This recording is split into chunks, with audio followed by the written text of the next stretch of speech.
مفتی سلطان کے بیانات کے لیے مفتی سلطان آفیشل کو سبسکرائب کریں۔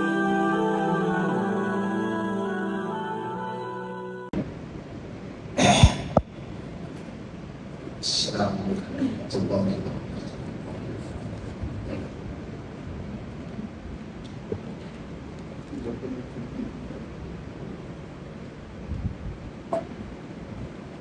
وبرکاتہ۔ الحمد لله نحمده ونستعينه ونستغفره ونؤمن به ونتوكل عليه ونعوذ بالله من شرور انفسنا ومن سيئات اعمالنا من يهده الله فلا مضل له ومن يضلل فلا هادي له ونشهد أن لا إله إلا الله وحده لا شريك له ونشهد أن سيدنا وسندنا وحبيبنا ومولانا محمدا عبده ورسوله أما بعد فقد قال الله تبارك وتعالى في القرآن المجيد والفرقان الحميد فأعوذ بالله من الشيطان الرجيم بسم الله الرحمن الرحيم شهر رمضان الذي أنزل فيه القرآن وجاء في الحديث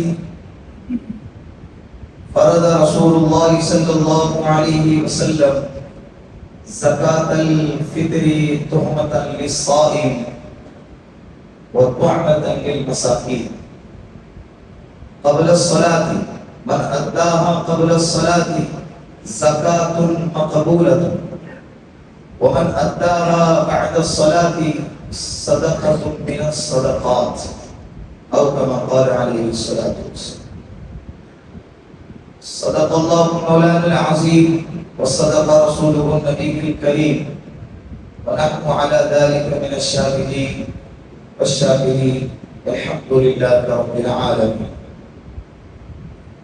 پیار محبت کے ساتھ ایک مرتبہ درود پاک پڑھ لیں۔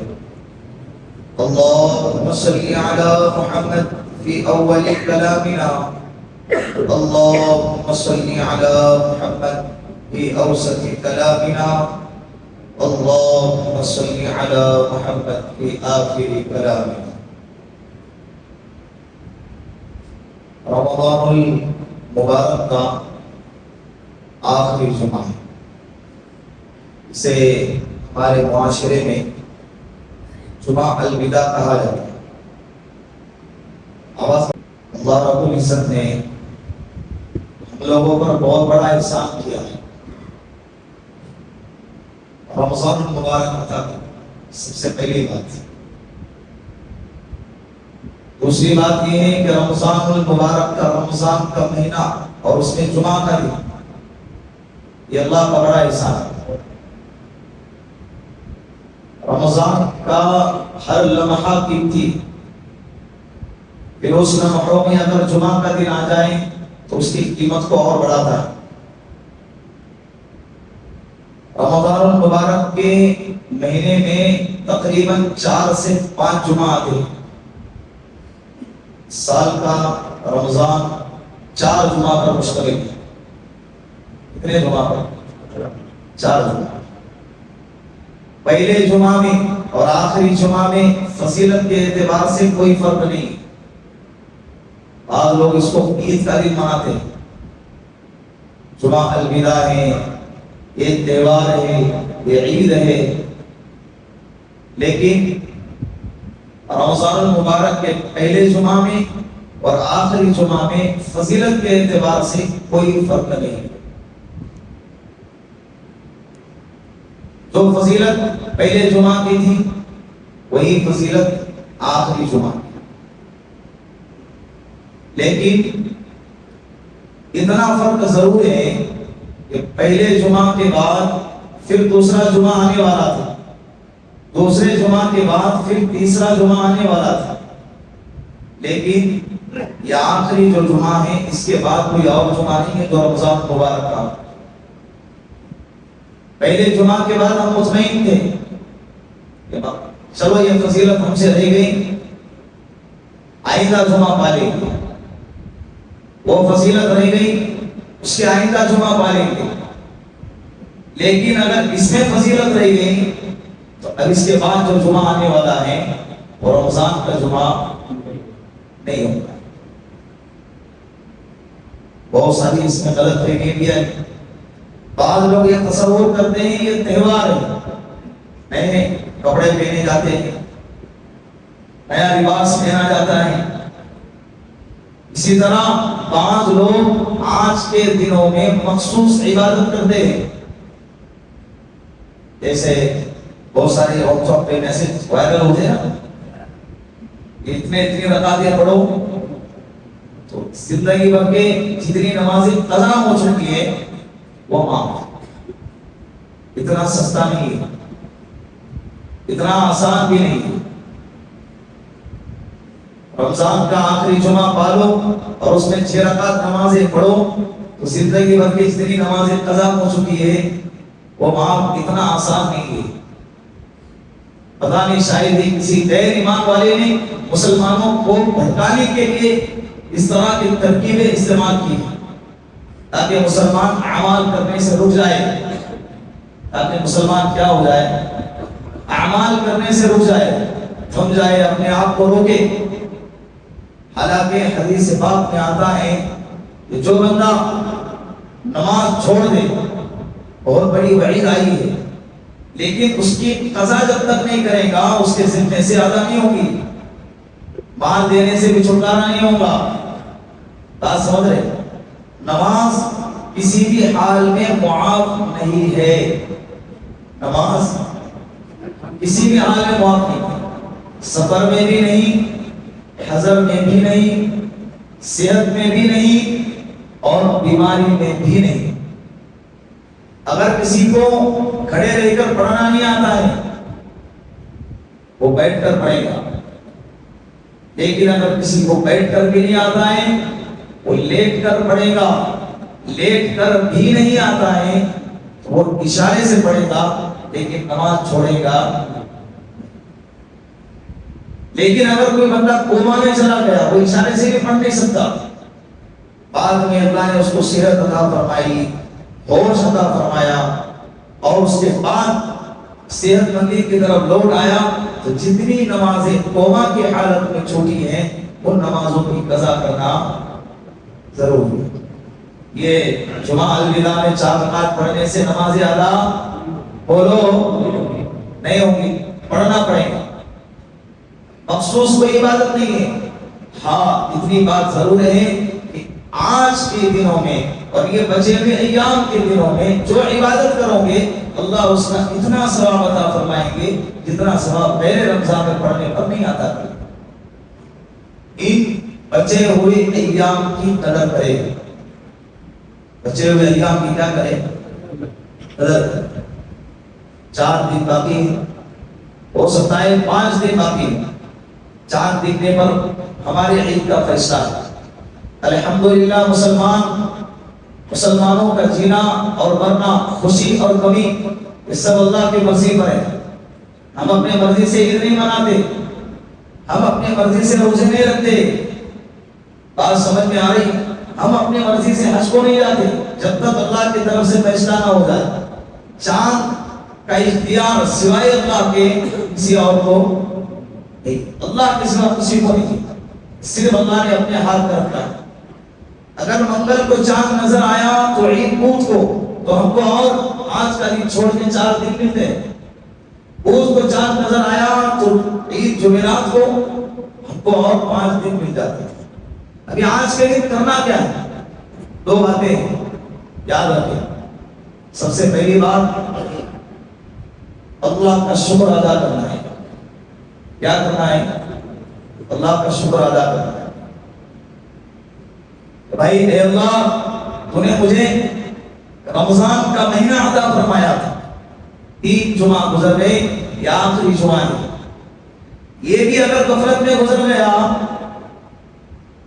آئندہ سال نہیں معلوم مجھے ملے یا نہ ملے۔ سال تو آئے گا لیکن مجھے ملے گا یا نہیں ملے گا یہ نہیں معلوم. اے اللہ تیرا شکر ہے تو نے یہ رمضان مجھے عطا کیا. یہ رمضان قبرستان میں جا کر پوچھو مردوں سے کہ اس کی کیا قدر ہے، کیا قیمت ہے، کیا اہمیت ہے، ان لوگوں سے جا کر پوچھو. وہ ترستے ہوں گے سبحان اللہ کہنے کے لیے، ترستے ہوں گے زکات دینے کے لیے، ترستے ہوں گے روزہ رکھنے کے لیے، ترستے ہوں گے تراویح پڑھنے کے لیے، ترستے ہوں گے تلاوت کرنے کے لیے، لیکن ان کو اس کی اجازت نہیں دی. آپ سمجھ میں آئی؟ اللہ نے ہم کو نعمت عطا فرمائی، اس پر شکر بنتا ہے یا نہیں بنتا؟ پورا مہینہ گزر گیا، الحمدللہ اللہ نے روزہ رکھنے کی توفیق عطا فرمائی، تراویح کے پڑھنے کی اللہ نے توفیق عطا فرمائی، روزے کے رکھنے کی توفیق عطا فرمائی، قرآن کی تلاوت کی توفیق عطا فرمائی، زکات اور خیرات اور صدقات کے دینے کی اللہ نے توفیق عطا فرمائی. اس پر اللہ کا شکر بنتا ہے یا نہیں بنتا؟ اس مجمع میں دو قسم کے افراد ہیں. ایک وہ جنہوں نے رمضان کے مہینے کا پورا لطف اٹھایا، ایک بھی روزہ نہیں چھوڑا، ایک تراویح کی ایک رکعت بھی نہیں چھوڑی، قرآن کریم کی تلاوت میں سب سے کرتا رہا، زکات ادا کیا، صدقات ادا کیا، یہ چیزیں اللہ نے اس سے کروائی. ایک طبقہ وہ ہے جن کو ہم نے بھی دیکھا، آپ نے بھی دیکھا پابندی کے ساتھ. تو وہ طبقے والوں کے لیے ضروری ہے کہ بھائی اللہ کا شکر ادا کرے، نماز کے بعد وہ رکعت شکرانہ ادا کرے. اے اللہ میرا کمال نہیں، اس کا کمال ہے تیرا احسان ہے کہ تو نے ہم کو یہ عبادات کی کرنے کی توفیق عطا فرمائی. ورنہ سینکڑوں بندے ہیں رمضان سے کوئی لینا دینا نہیں، روزوں سے کوئی لینا دینا نہیں، تراویح سے کوئی لینا دینا نہیں، اور صدقات اور خیرات سے، عبادات سے، شریعت کے احکام سے اسے کوئی لینا دینا نہیں. لیکن اللہ نے ہم کو اس کیٹیگری میں نہیں بنایا. تو یہ والا طبقہ اس مجمع میں جو ہے ان سے گزارش ہے کہ وہ نماز کے بعد کیا کریں؟ بولو اللہ کا شکر ادا کرے. اے اللہ تیرا شکر رہا. اور اللہ کا نظام ہے لئن شکرتم لأزیدنکم ولئن کفرتم ان عذابی لشدید. جو شکر ادا کرے گا اللہ نعمتوں میں اضافہ کریں گے. ہو سکتا ہے اللہ آئندہ رمضان دے دے، ہو سکتا ہے جو رمضان کی عبادت کی اللہ قبول فرما لے، ہو سکتا ہے اس کی برکات سے اللہ پورے سال عبادت کی توفیق عطا فرمائے. کریں گے نا؟